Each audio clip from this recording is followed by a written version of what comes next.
UK has some of the highest childcare costs in the world. Now, as the country grapples with a cost of living crisis, many parents are struggling to make ends meet. Lape Olorinoya has that story. Stacey is one of many parents in Britain who struggle to afford childcare. It's a story that's all too familiar in the UK, which has some of the highest childcare costs in Europe. I want my child to go to nursery. I've worked in the nurseries for 10 years, so I see the benefits of it. And that's something that I didn't get the privilege of myself when I was younger because my mum couldn't afford it. The latest survey carried out by charity Pregnant Then Screwed found that childcare in the UK can consume up to 75% of household income.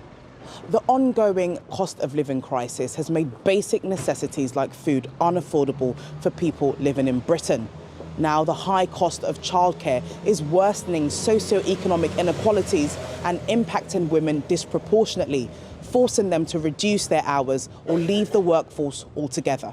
I would definitely have to think about if it was worth it going back to work, because obviously I'm a single mother as well, so all my cost would go on my childcare and I wouldn't have a roof over my head. Across EU countries, up to 90% of children aged 3 to 5 attend formal childcare centres.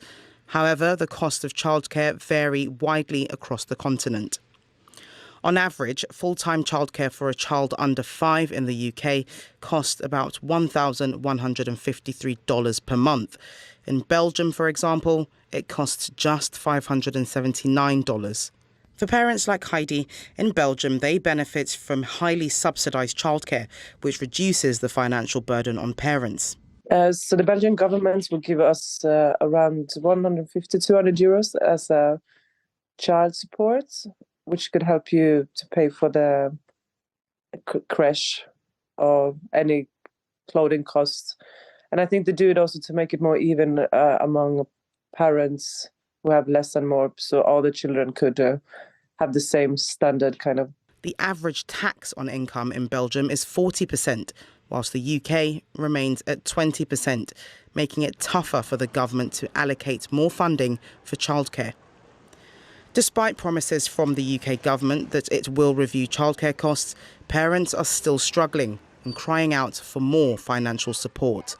Lape Olorinoya, TRT World, London.